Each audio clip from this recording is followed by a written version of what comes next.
France. Gérald Darmanin, deux questions sur la justice. La première sur l'application des peines et un cas particulier. Nicolas Sarkozy s'est vu poser un bracelet électronique vendredi. Après sa condamnation définitive dans l'affaire dite Bismuth, il a annoncé mettre entre parenthèses sa vie publique. Un ancien chef de l'État, bracelet électronique au pied. Est-ce que c'est le signe que la justice ne fait pas de différence selon que vous serez puissante ou misérable, pour citer La Fontaine, ou est-ce que c'est un mauvais signal dans l'image de la France qu'un ancien chef de l'État se voit poser un bracelet électronique? C'est pas celui qui gagne la Coupe du Monde avec les 11 meilleurs joueurs de foot. C'est celui qui va en finale, au moins, de la Coupe du Monde de foot avec 11 joueurs moyens. Voilà, on va dire ça comme ça. C'est sympa pour vos collègues. Bah, Oh les bâtards. Joker fort, je me casse. Joker. Et ce n'est pas question de ne s'adresser pas à lui. Mais je veux dire à tous ceux qui critiquent le fait que c'est difficile et qu'on essaye et qu'on n'y arrive pas toujours, bah oui, c'est le but de la vie. On essaye et on n'arrive pas toujours, mais en tout cas, on essaye.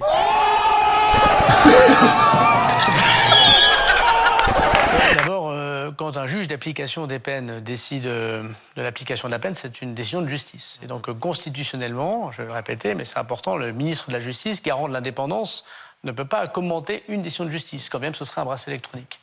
Pour le reste, tous les citoyens sont des citoyens à égalité. Et la preuve en est, qu'on soit ancien chef de l'État ou citoyen de la rue, si j'ose dire. Donc je n'ai pas de commentaire à faire. Et pour mes sentiments personnels vis-à-vis de Nicolas Sarkozy, que vous connaissez, je les garde in pectore.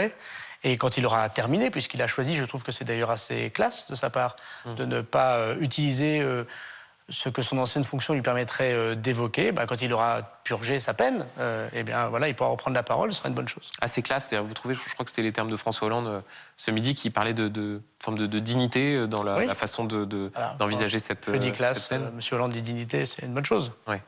Sachant que pour moi, pour Nicolas Sarkozy, j'ai toujours pensé. Oui, alors que pour François Hollande, disons que c'est un sentiment soudain, comme disait, c'est bien, mais c'est Cyrano de Bergerac. Je pense que c'est vrai, et voilà, j'ai pas commenté particulièrement cette affaire, mais je pense que tout le monde voit que tout le monde est égal devant la justice. Et quand Marine Le Pen dit il faut utiliser la méthode Trump, en prenant exemple sur ce qu'a fait le président américain avec des ressortissants colombiens, en tordant le bras du président colombien Petro, qui refusait d'accepter des ressortissants.